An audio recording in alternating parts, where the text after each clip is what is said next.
This is KRUI, Iowa City.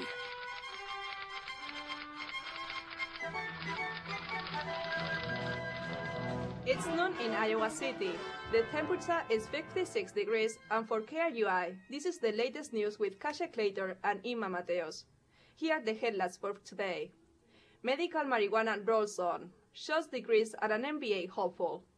Both the Republican and the Democratic primaries for the 2016 presidential election are still more than a month away, but early voting for this primary kicked off at noon today and will run through June 2nd, the day before Election Day. The special convention to choose the district nominees will only happen if none of the 5 candidates get at least 35% of the votes in the primary. And one topic that students are sure to vote for is a tuition freeze bill. The House and the Senate both approved a spending plan that includes a tuition freeze for Regent universities. But the bill still needs to be approved by the legislature and signed by Governor Terry Branstad to grant each of the 3 universities a 4% increase.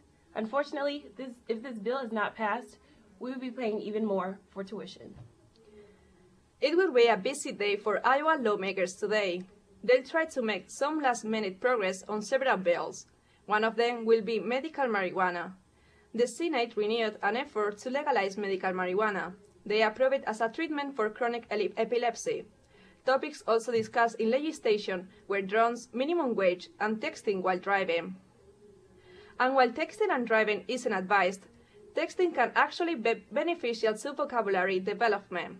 A new research finds texting could actually help teens with reading vocab. The abbreviation and leaving words out of text messages are similar to a reading comprehension test. As the person who reads the message, they have to decode it and figure out what it is trying to say in terms of the content. No more shots is what many parents are choosing for their kids. An immunization report shows that the number of kids getting their shots is decreasing. In 2010, 59% of 2-year-olds in Johnson County got vaccinated. That percentage dropped to only 37% in 2003. Doctors say opting out of vaccinations could have serious consequences for the future. I don't know about you, but the idea of unvaccinated terrible twos in a sandbox sounds like double trouble to me. In Waterloo, there's double trouble times 2. This morning, police found several guns in a Waterloo home that was stolen by 4 teens. In total, the teens stole 28 guns.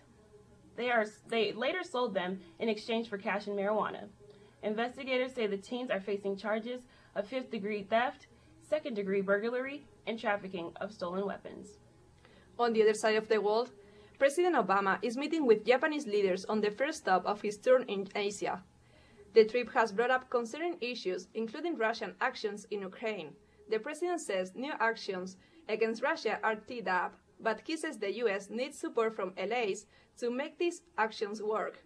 President also says Russia has not followed an agreement that leaders agreed in Geneva last week, an agreement that would ease the tension in eastern Ukraine. The president will stop in his week-long tour in South Korea, Malaysia, and the Philippines. In sports, who needs NCAA when you could have NBA? Roy Devin Marble is taking a shot at the big leagues and has signed a former Iowa basketball star and a family friend as his agent. Starting May 14th, Marble will try and take his career to the next level at the NBA Combine in Chicago.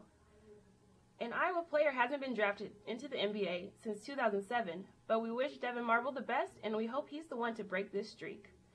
But if you're looking outside right now, it looks like April showers may actually bring May flowers. Right now, the temperature in Iowa City is 56 degrees, with more showers on the way.